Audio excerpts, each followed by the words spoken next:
Ataque mortal en el Trébol dejó 2 personas fallecidas y 2 heridas tras un ataque armado en la zona 3. El hecho ocurrió cerca del estadio El Trébol y es el segundo caso violento en menos de 20 días. Violencia contra policías quedó grabada en video cuando 2 agentes de la PNC fueron atacados a patadas por varios pobladores en una zona roja de Tacisco, Santa Rosa. Los agentes tuvieron que retirarse del lugar para resguardar su integridad.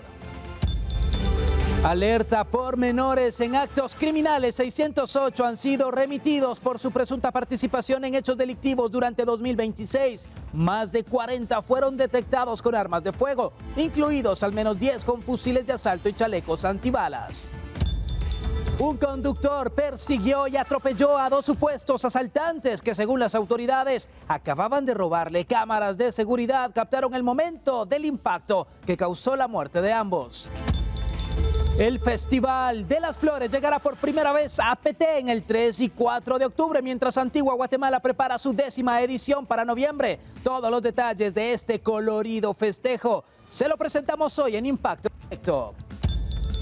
Talento guatemalteco cruza fronteras. Voces formadas en el país ya participan en doblajes de películas y series internacionales, incluso producciones de la India. El proyecto, que nació en 2017 para impulsar, ahora busca consolidar esta industria y abrir más oportunidades.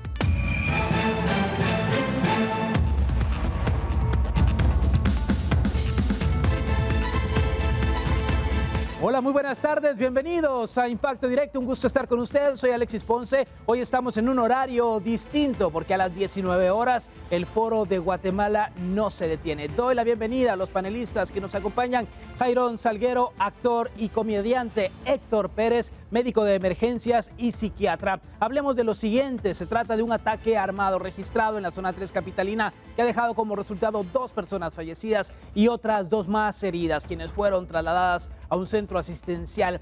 Este es el segundo hecho que se registra a inmediaciones del Trébol en menos de 20 días. Personas que circulaban a inmediaciones del estadio del Trébol de la zona 3 capitalina vivieron momentos de terror al escuchar detonaciones de arma de fuego. Inmediatamente, los bomberos voluntarios y municipales se hicieron presentes a la 6ª Avenida y 42 calle de esa zona para brindar la atención necesaria a las personas heridas. De acuerdo al informe de los bomberos municipales, se atendieron a 3 personas que tenían varias perforaciones provocadas por arma de fuego. Tras brindarle la atención necesaria, 2 fueron trasladados a un centro asistencial, mientras en el lugar quedó un fallecido de alrededor de 35 años. Al llegar paramédicos de bomberos municipales han localizado a 3 personas heridas. Lamentablemente una de ellas no contaba con signos vitales debido a la gravedad de las heridas, que en su mayoría fueron en la región del cráneo. Las otras 2 personas fueron estabilizadas y trasladadas hacia la emergencia del IC719, a una mujer de aproximadamente 35 años y a un hombre de aproximadamente 37 años hacia la emergencia del Hospital Roosevelt. De esto únicamente pues se da aviso a las autoridades debido a la persona que queda por acá fallecida, y no ha habido alguna otra persona que haya acercado a identificar a esta persona.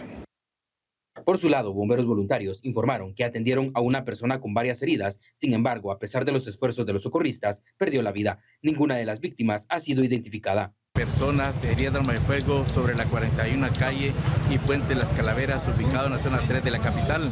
De inmediato fueron destacados elementos de 10ª compañía, 49 compañía y estación central, donde técnicos de emergencias médicas al mando del oficial González procedieron a evaluar signos vitales a la persona de género masculino, quien carece de los mismos, esto por heridas de proyectil arma de fuego, por lo que los elementos trataron de restablecer los signos vitales con resultado negativo. Hasta el momento se desconocen las causas del ataque. Sin embargo, el hecho podría estar relacionado con la extorsión, ya que en el sector se mantienen pilotos de mototaxis. El pasado 6 de agosto, otro ataque armado ocurrió en el redondel del Puente del Trébol, en dirección a la calzada Aguilar Batres. Ese hecho dejó 2 personas fallecidas y una gravemente herida, además de generar alarma entre automovilistas y peatones que transitaban por el sector. Con imágenes de Javier González, para Impacto Directo, Ángel Oliva. Bueno, pareciera que no es obra de la casualidad lo que estamos viendo, Jairón, en relación a esta violencia en un sector tan pequeño como es el Trébol. El primer hecho violento, el 6 de agosto, muy cerca del ingreso al Mercado El Guarda, por la calzada Raúl Aguilar Batres, y este otro que ocurre en cercanías del puente Las Calaveras. Bueno, es parte de la violencia que se ha generado en los últimos meses, debido a la guerra que ya conocemos, pienso yo. Ah, lo de siempre, ¿no? Volver a decir a las autoridades, si ya saben que aquí pasa esto, ¿por qué no están vigilando? No sé si faltan policías, falta de voluntad política. Desgraciadamente es a lo que los capitalinos estamos expuestos a diario, no solo en los lugares rojos, sino ahora en toda la ciudad. La delincuencia se ha desbordado precisamente a la falta de control de las autoridades sobre estos grupos delictivos que nos tienen a su merced. Ellos tienen las armas y no hay quien nos defienda. No hay quien pueda velar por esa seguridad y al final, Héctor, esto se traduce en una situación que nos enferma como ciudadanía porque no hay una respuesta clara de las autoridades, ni en el combate a la inseguridad y la delincuencia, y mucho menos en las investigaciones, porque todos son líneas de investigación, hipótesis, y seguimos escuchando lo mismo, pero nada concluyente. Sí, digamos que yo creo que el problema más grande es pues, cuáles son los intereses reales del gobierno, digamos, porque pues capacidad de accionar pues, definitivamente va a haber, ¿verdad? Pero ¿cuál es la forma más inteligente de accionar para poder ayudar a la población? Porque es que en realidad lo que decías al inicio es sumamente importante, ¿verdad? ¿Cómo es que vivimos acá? ¿Cuál es la forma en la que nosotros nos levantamos? Decimos, bueno, yo hoy planifico, voy a llegar a mi trabajo, que tengo que tomar 2, 3 buses, y dentro de esa ruta, ¿cuántos puntos rojos hay? ¿Cuántos de esos me representan un peligro tan grande que yo tengo que evitar de llevar reloj, de tener teléfono? ¿Qué tengo que hacer? Y esa forma o ese estilo de vida a la defensiva que se está adoptando aquí, pues al final se retroalimenta de todas estas... Pero estas repercusiones no las vamos a ver inmediatamente. Esto es también parte del futuro, como lo que sucedió en la guerra, por ejemplo, todo lo que ha ido marcando a nuestra sociedad. Sí, es bastante interesante porque se habla mucho del trastorno de estrés postraumático, digamos que es después de que una persona recibe un evento estresante demasiado fuerte.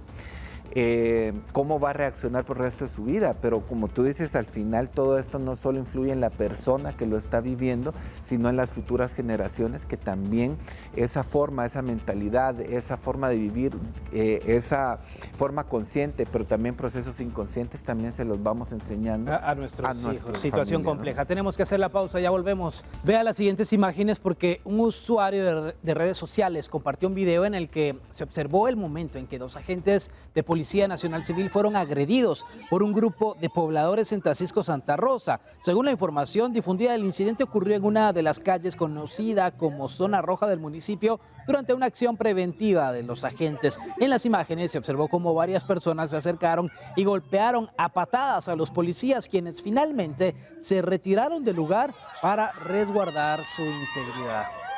Bueno, qué complejo esto, la verdad.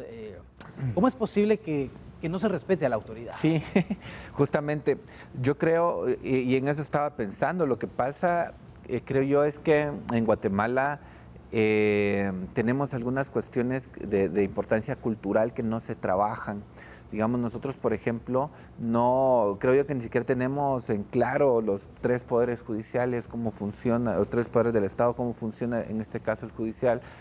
¿Qué representa realmente un policía? Entonces, al final de cuentas, yo creo que es parte también de la formación de los policías, de lo que nos ha tocado vivir, lo que también hemos escuchado del comportamiento propio policial, pero realmente cuando un policía llega a un lugar donde hay un conflicto, toda la población deberíamos de actuar con respeto, ¿verdad?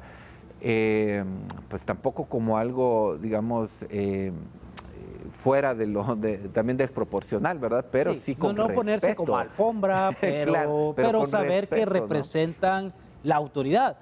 Pero, ¿se ha ganado la policía acaso ese irrespeto, el actuar de los ciudadanos de esta manera? Sí, por supuesto, también. Recordate que la Policía Nacional, bueno, los directores, los comisarios de las policías son van cambiando constantemente, no hay lo que hemos hablado, no hay una academia de oficiales eficiente, no hay carrera policíaca, entonces cada cuerpo policial funciona de acuerdo al de turno y muchas veces el de turno es corrupto. Y lo que hace es corromper a la fuerza y les dice, bueno, para hoy me tienen que juntar 500 quetzales todos, por decirte algo, porque es de todo sabido. Aquí lo grave es de que la población ya no crea o haga eso, porque la gente les pega y celebra que le peguen a los policías, cuando eso es un delito grave. Y ya que hay imágenes, yo creo que el Ministerio de Gobernación debería de entablar denuncias formales contra esta, porque agredir a un policía es un delito grave, pues. Es el 408 creo que es del Código Penal, que es un delito grave. Entonces ahí se reconocen varias caras, deberían porque si no se queda sobre eso y siempre la muchas veces el policía también está atado de manos, porque acá si el policía hubiese hecho algo más, se habla entonces del abuso de autoridad, pero vemos que un grupo considerable de personas van sobre ellos y ponen en riesgo la integridad de estos elementos de la PNC. Sí, yo creo que tiene que ser realmente un trabajo integral, donde al final, como familia que somos los guatemaltecos, podamos aprender a ver a la policía como esas personas que trabajan para el cuidado de nosotros y que pues en cualquier momento, si llaman la atención o cualquier tipo de intervención que tengan, pues deberíamos de tomarlo como tal, ¿no? Con la seriedad del caso. Pero también la cultura, digamos, para que eso ocurra, también tiene que venir por parte de las autoridades, ¿verdad? Porque también, pues hace poco comentando y viendo notas donde pues los policías tampoco se comportan como deberían, ¿verdad? Entonces, si nosotros buscamos esa formación en nuestra psique, cómo nuestra mente se va a ir desarrollando a través de desarrollar una cultura diferente, pues tiene que ser integral, o sea, no es solo que la población ya los identifique como algo, como una autoridad que debemos de respetar y hacer caso, sino que también de la misma autoridad tiene que venir ese cambio, ¿no? Y hemos puesto a los policías acá como víctimas, Jairón, pero si los ciudadanos actuaron para defenderse de irregularidades que estaban cometiendo estos policías y los sacaron de esta manera, porque también podría ser esta una posibilidad. Es bastante posible, sin embargo, no es la forma correcta porque cometen un delito. O sea, la forma correcta en todo caso, la persona que grabó es grabar el hecho y denunciarlo, o denunciar a los policías por esto, ¿no? Porque también es posible. Si actuamos civilizadamente, las cosas se pueden componer, pero tiene que ser todo el mundo, que actuemos civilizadamente. Nada justifica la violencia. Nada justifica la agresión, aunque estén cometiendo actos de corrupción o qué sé yo, no es la forma, la agresión no es la forma. Mientras... ¿no? Que al final de cuentas, si nosotros queremos que cambie nuestra cultura para mejor, también tenemos que empezar por cambiar nosotros y no justificarnos, ¿verdad? Porque no rompemos nunca pero hay ese hartazgo círculo. También en la población. O sea, es de desconfianza en todo. Porque dice, bueno, lo voy a denunciar y con los mismos policías que tal vez están en compadrazgo, esa es una de las situaciones. Vamos a la pausa y volvemos. La participación de menores de edad en hechos delictivos continúa registrándose diariamente y según estadísticas de la PNC, en lo que va del 2026, más de 600 han sido remitidos al juzgado correspondiente. Durante el 2026 se ha evidenciado un incremento de la participación de menores de edad en hechos delictivos y de acuerdo con estadísticas de la Policía Nacional Civil, durante el presente año se han remitido al juzgado correspondiente a 608 personas menores de 18 años. Los datos proporcionados por las autoridades indican que de este total, más de 40 menores fueron trasladados debido a que portaban de forma ilegal armas de fuego. De estos, 10 tenían fusiles de asalto y chalecos antibalas. Refleja que en lo que va del año 2026 se han remitido al juzgado de menores en conflicto con la ley penal a 608 adolescentes, valga la redundancia, en conflicto con la ley penal por su presunta participación en diferentes hechos constitutivos como delitos. De esta cifra, 23 son en cumplimiento a órdenes de captura o órdenes judiciales. Entre los casos que más destacan hay 47 por portación ilegal de armas de fuego, incluyendo 8 de ellos portando fusiles y 10 con chalecos antibalas, 25 por extorsión, 17 por asesinato asesinato, 17 por comercio, tráfico y almacenamiento ilícito de drogas. También tenemos 23 por robo de motocicletas, 40 por tenencia de drogas y hay 18 por robo. Esto es entre los casos que más destacan. De acuerdo con las autoridades, la captación de menores de edad en grupos delictivos ha incrementado en los últimos meses, debido a que en algunos casos estos son inimputables, es decir, que no pueden ser procesados penalmente, mientras que en otros casos la pena máxima que puede recibir uno de los menores es de 6 años, la cual debe ser cumplida en un centro de reinserción. El sistema de la legislación es un factor muy importante porque, como lo acabo de mencionar hace un momento, para ellos la ley se aplica de manera diferente. Las penas para ellos son mucho menores, los menores son inimputables, por decirlo de esta manera, y es por ello que los hemos visto ya involucrados en sicariato, en extorsiones, porque ellos hacen poco tiempo de condena o en una correccional, y como lo dijimos, ya es un caso excepcional, un caso de último recurso. Es por ello que las pandillas los reclutan para que cometan las fechorías en nombre de la pandilla. Ante estas alarmantes estadísticas, las autoridades le hacen un llamado a los padres de familia a verificar en las actividades que participan sus hijos. Con imágenes de Javier González para Impacto Directo, Ángel Oliva. Y muchos de estos jóvenes ni siquiera han concluido sus estudios del básico, del bachillerato, pero saben utilizar muy bien un fusil de asalto. Sí. Preocupante esta realidad en nuestro país. El año, digo yo, la semana pasada apenas, un amigo mío le robaron una moto, ¿no? En el interior de la República. Y como cosa rara, bueno, o por lo menos a mí me sorprendió, pues sí, la PNC capturó a los culpables, iban manejando en ese momento esa moto robada, y resulta que eran personas menores de edad. Entonces, sí, esto de la inimputabilidad, yo creo que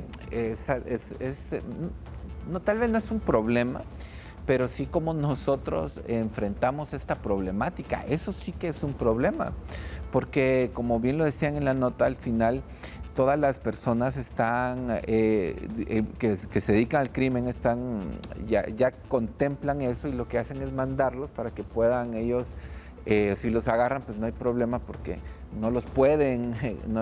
Son inimputables, ¿no? Sí, no los van a juzgar, ¿no? Y sí, digamos, al final también, tristemente, ¿qué pasará por las mentes de estos jóvenes, de estos niños a veces aún, que están en ese proceso de entender la vida, de entender pues, sus acciones, y la misma problemática social, cómo los envuelve y los manda, ¿no?, a estos lugares tan terribles, ¿no? La clave de todo esto, la educación, la familia, el amor que pueda existir en el hogar, porque muchos de estos niños jóvenes son producto de esos hogares desintegrados, donde los papás no les prestan la atención que requieren, y por eso buscan dónde les puedan brindar esa atención y dónde puedan encontrar ese calor de familia. La base de toda sociedad es la familia. En eso estamos de acuerdo. Y cuando las familias están desintegradas, obviamente las sociedades se descomponen. ¿Por qué se descomponen las familias? Había una frase que mi abuela decía, que cuando la pobreza entra por la puerta, el amor sale por la ventana. Y desgraciadamente somos un país donde la mayoría, el 60% de la población, un poquito más del 60% vive en pobreza. Y de ese porcentaje, el 70% vive en extrema pobreza. La pobreza conduce a muchas cosas. Y una de las cosas a las que conduce es actuar de manera delincuente para obtener cosas. Miramos en El Salvador, creo que el presidente Bukele transformaron una ley para que los menores sean juzgados como adultos. Y si decimos, sí, pero es volver a lo mismo, ¿no? Atacar los resultados, no las causas. Y las causas, por ejemplo, El Salvador hoy día, seguridad, se jactan de tener la mejor seguridad hoy día de toda Latinoamérica, pero la población cada vez va más pobre. Y entre más pobres se le junten al presidente, se va a desarrollar endeudamiento, pobreza, delincuencia. inflación. Pero él ya vino y dijo, los menores que cometan delitos serán juzgados como adultos. es atacar las consecuencias, no las causas que la originan. Y la pobreza en nuestros países, desgraciadamente, está muy arraigada. Hemos hablado de No es esa desigualdad, falta de oportunidades, que los niños y jóvenes puedan jugar fútbol sin tener que pagar como esto, o el Alexis. arte. Mira, somos una ciudad de caos, donde la gente sale a trabajar desde las 4 de la mañana para ir a dormir al parqueo de su trabajo, porque entran a las 8, pasan a las 4 y en la tarde lo mismo con el tráfico. O sea, pasamos más de 12 horas fuera de la casa. Llegas a tu casa, ¿sí? Cansado, y en vez de buscar recreación en el parque de tu colonia, está cerrado porque la MUNI a las 6 de la tarde cierra los parques.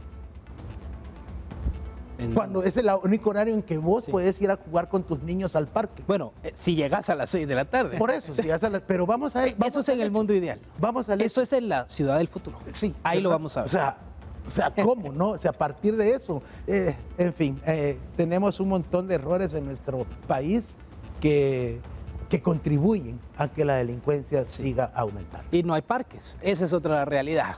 Tenemos que ir a la pausa. Ya volvemos. Un conductor persiguió hasta atropellar a sus 2 asaltantes tras ser víctima de robo en un barrio de la zona sur de Sao Paulo, Brasil. Las autoridades confirmaron que los 2 sujetos asaltaban en el área y que murieron debido a la gravedad de las heridas que sufrieron.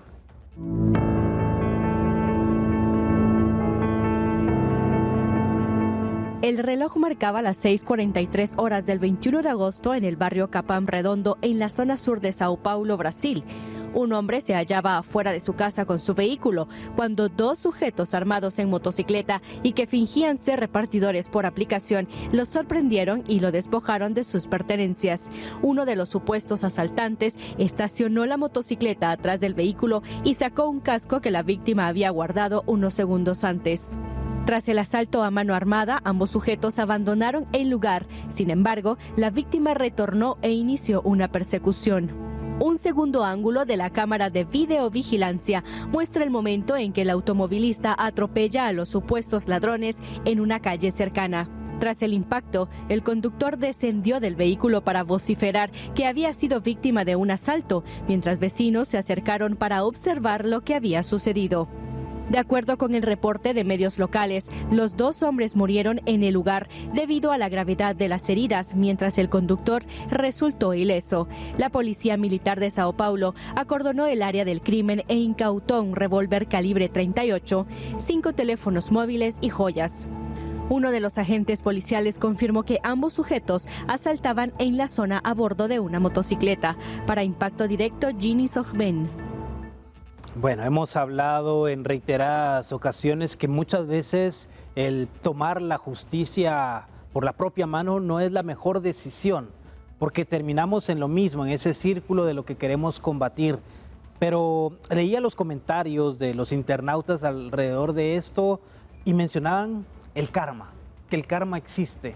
¿El karma se puede relacionar con este tipo de acciones que toma el ciudadano o es algo distinto que no logramos magnificar, Héctor? Sí, bueno, justamente yo la verdad no creo ni en el karma, ¿no? Ni en la ley del talión.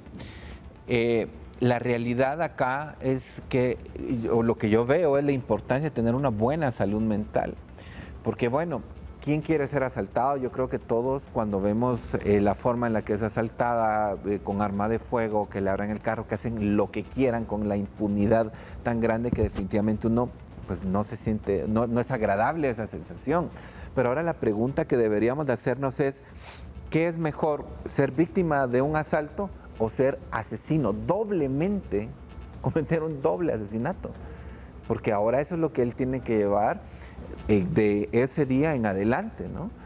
Y no solo, digamos, hablemos desde el punto moral, ético o emocional, cómo se va a sentir, que es importante, sino también judicialmente cómo va a responder. O sea, cuál problema era mejor, ¿no? Porque ninguna de las dos situaciones que planteo son agradables, pero ¿qué era mejor? ¿Quedarse como víctima de un asalto o ser asesino? O tener ahora que enfrentar a la justicia, porque acá no se puede alegar que es en defensa propia, porque ya ocurrió posterior al asalto. Es decir, que tuvo una premeditación, analizó muy bien lo que quería hacer para recuperar sus pertenencias. con la pregunta que hace Héctor, ¿verdad? Pero es que también quedarse como víctima es bien difícil para uno si no tenés una estabilidad emocional, ¿no? Porque las veces que a mí me han asaltado, por mi mente han pasado 100,000 formas de vengarme, ¿sí? Muchas, sí, por decirte algo. No lo hago, tal vez, bueno, porque soy cauto en ese sentido, pero por tu mente pasan miles de cosas y en ese momento no medir las consecuencias de los actos porque te están robando lo que es propio, lo que a uno le ha costado. Y es cierto, es mucho mejor quedarte como víctima si querés, pero quedarte como víctima, por ejemplo, en mi caso, o sea, viene un ardor que viene desde la boca del estómago y se me riega por todo el cuerpo, ¿verdad? Y son esos momentos que uno dice, no, me tengo que calmar, y te pasan 2 días craneando qué hubiera hecho, pero es muy difícil. Sí. En ese momento tenés que tener mucha estabilidad emocional para no actuar de la manera como lo hacen. Uno puede decir, bueno, yo soy estable, pero en ese momento también hay una mezcla de adrenalina, de muchas emociones, Héctor. Es parte del manejo emocional. Lo que pasa es que el manejo emocional muchas veces la gente lo asocia, lo plantea como, ay, no te sientas triste aquí o en esta situación. No, pero realmente acá es también donde se ve cuál es el manejo emocional. Entender que esa adrenalina que tenemos encima, que esa activación autonómica simpática, que es esa activación de nuestro sistema nervioso al ataque, existe y es por naturaleza que lo tenemos todos los seres humanos. Pero cuando nosotros entendemos que cuando vivíamos en la selva tenía sentido porque era la única forma de subsistir, pues cuando lo trasladamos a nuestra realidad empieza a haber un cambio en nuestra vida y en cómo al final de cuentas son emociones, y yo pues lo que siempre recomiendo es pues, al final tener el mejor control emocional posible. Sí. ¿No? Bueno, vamos a la pausa aquí en Impacto Directo, ya volvemos después de estos mensajes.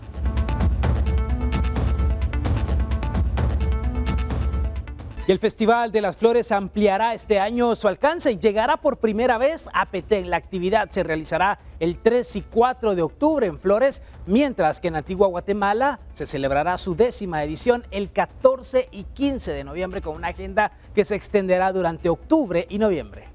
Hemos visitado la Antigua en diferentes momentos, también cuando se da el Festival de las Flores, pero quiero contarles que hoy se ha anunciado que también en Petén se realizará un Festival de las Flores, esto que lleva arte y lleva mucha creatividad y sobre todo también unión de los diferentes comercios y también el sector turístico. Vamos a hacer un pequeño evento en Flores en el cual se va a unir las 2 ciudades patrimonio, como es Antigua Guatemala y la isla de Flores. Entonces, pues estamos muy emocionados, después de 10 ediciones podemos soñar un poquito más en una ciudad que así como Antigua se debe preservar, igual que la isla de Flores. En Antigua Guatemala se celebrará su 10ª edición el 14 y 15 de noviembre, con actividades previas entre octubre y noviembre, mientras que en Petén, el 3 y 4 de octubre, este tradicional evento se realizará por primera vez. Esta actividad atrae el turismo nacional y extranjero. En lo que va del año llevamos casi 2 millones de visitantes, que es 1% más sobre esa misma cifra del año pasado. Y en cuanto a derrama económica, en lo que va del año 636 millones de dólares en divisas, que es un crecimiento cercano al 2%. Detrás de cada creación está el trabajo de floristas que convierten las flores naturales en obra de arte. Tal es el caso de Luis, quien tras la muerte de su mamá encontró una nueva oportunidad con esa actividad y tiene 6 años exponiendo sus creaciones en el festival. Hicieron la invitación que si querían ir a participar, fue mi primer participación y feliz. Me gané el primer lugar en bicicletas, decoración en el paseo así del Arco de las Flores. Sí. Entonces me quedé motivada a querer seguir. Hemos trabajado con diseñadores de moda, ¿verdad? Que prácticamente fusionamos las flores con la moda que ellos nos traen, entre accesorios, bolsas, mochilas, atuendos completos. He realizado tocados, he realizado alas, he realizado tipo de capas. El año pasado trabajamos un rinoceronte a tamaño, por ejemplo, tamaño natural, por ejemplo. Entonces tallamos espumas florales, colocamos flores como en la técnica de florigrama, por ejemplo, y se expusieron esas piezas. Podemos prepararnos con la flor anticipado, pero se trabajan solo el día viernes en la noche y en la noche. O sea, de viernes de las 6, 7 de la tarde al sábado, que tiene que en el festival ya tiene que estar ya todo decorado a las 6 de la mañana. Sí lleva su tiempo planificarlo, ¿verdad? Ver bien las bases, lo que permiten, lo que no permiten, y pues sí lleva alrededor de un mes planificar el diseño que se va a realizar. El Festival de las Flores da la oportunidad de que los artistas eleven al máximo nivel su potencial, creatividad y esmero, y que pueda ser disfrutado por todos los visitantes. Para Impacto Directo, con imágenes de Juan Diego González, Mabel Saucedo. Increíble, realmente el Festival de las Flores. He tenido la oportunidad de visitar el de Antigua Guatemala, Jairón. Así va uno, a paso de tortuga. Mire, nunca. Es bonito, pero ha quedado muy pequeña la ciudad al final para albergar a tantas personas que se interesan de este festival. Exacto, o sea, a mí la gente me abruma, dijo, no soporto tanta gente. Pienso que la idea es muy linda, es hermosa, promueve el turismo local sobre todo, pero que debería haber logísticas para que no suceda ese caos que por ejemplo sucede en la Antigua Guatemala, ¿no? Que sabemos de que es una ciudad tan pequeña, o sea, causa más caos que en Semana Santa, el Festival de las Flores. Porque y eso que y las calles de la Antigua están muchas tapadas por las alfombras, o sea, no se puede pasar, y no, o sea, hay que hacer una logística para que no se cause el caos, pero por todo lo demás, lindo el festival. Definitivo, y bueno, a mí me parece genial que esto se replique en otras ciudades importantes de nuestro país. Flores Petén, con su Mundo Maya, con todo lo que significa al final de cuentas. Digo, el Mundo Maya, el aeropuerto, y con las ruinas. No, pero también la historia que ha tenido. Sí. O sea que realmente a mí me parece una oportunidad realmente hermosa, porque todo lo que tiene que ver con arte, yo creo que tiene que darse la mayor relevancia posible, que ya mucha falta nos hace aquí en Guatemala.